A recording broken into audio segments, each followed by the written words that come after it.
going on, everybody? Hope y'all having a good day. As you can probably tell, I'm not in the Mustang. I'm in the minivan still, but there'll be a separate video on that.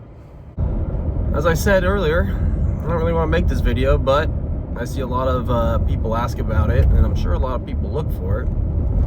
But and as you can tell by the title, these are all the things you need to swap a V8 into your V6 Mustang. So there's a few reasons why I don't want to make this video. Reason number one is that it's ridiculously expensive. It is not a cheap project. It's not as simple as just, oh, I have a Coyote motor, I just want to put it in my V6 Mustang. No, that is not the case. There's way more to that, and I'll talk about that. The other reason is that if your goal is just to have a V8, you should just, I hate to be that guy, just buy the V8.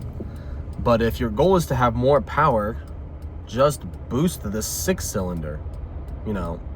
And this is specifically for the 3.7. If you're a 4.0 and you want to Coyote swap it, I can understand that. Still expensive, but I can understand that. But if you have a 3.7, it is cheaper to boost it and you'll make more power. I already did a video on that, so I will leave a little card up here, or maybe up here. I can't remember which side it is, and I'll leave a little card up there for that. There's only a few reasons why I think you should V8 swap your car. One of which is that you want a fun project. Well, I shouldn't say fun, it's gonna be quite a project, but you want a project that maybe you're doing either by yourself or with some family members or friends or whatever, and you just want to, you know, see if you can do it. Fine, go ahead. No one's stopping you from doing that, right? Obviously. The second reason that maybe you want to do this is because I have a donor car with all the parts I need. That's it. If your engine blows up, say it's a 3.7, just put another 3.7 in. Put 3.7 in and boost it. Cheaper, way less work, and you'll make more power.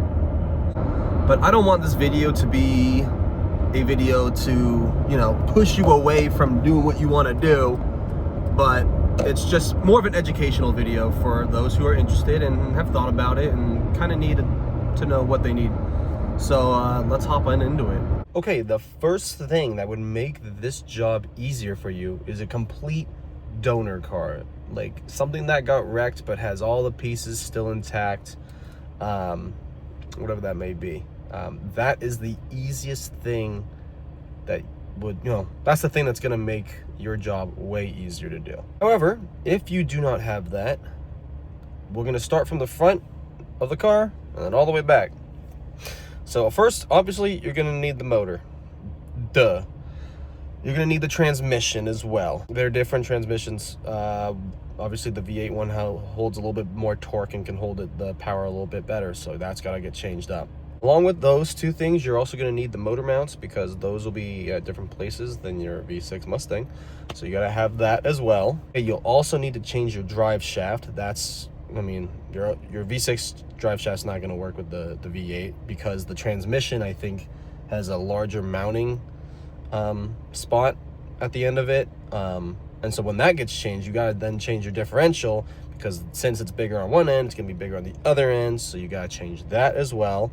And depending on the year Mustang you're trying to change, you will then have to change out your whole entire rear end because with the 05 to 14, since you have that live rear axle, that's all one piece. So now that's got to get changed out. Whereas I believe on the 15s and higher, it is the, well, I know it's the IRS, but I think your pumpkin can literally just get swapped out because of the IRS system of how it works. So, you know, for 15 plus, you're sitting pretty good, luckily for that. Another thing you got to change as well, that's kind of in the middle there, is your exhaust. With the V6, I believe you have a 2.5-inch diameter, and the V8s have the 3-inch diameter, so you got to change that out. With, I mean, obviously the header's got to go. If you keep the cats, you got to change the cats out, and then you got to change the mid pipe, and then from there, you go back, and then I believe the axle back hook mounts positioning is different too. So you gotta change that and like change the welds on it too, so that they hang on correctly. But I could be wrong about that, but I think that's true.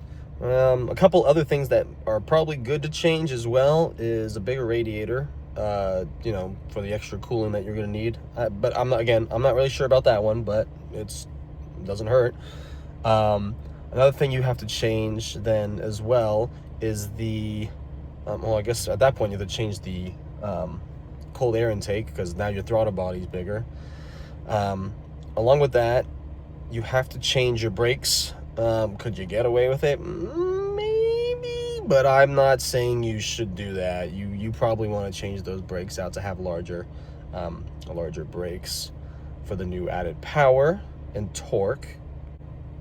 Okay, aside from everything that you need, you also need the man hours. I mean, the time it takes to do this is just, it's crazy.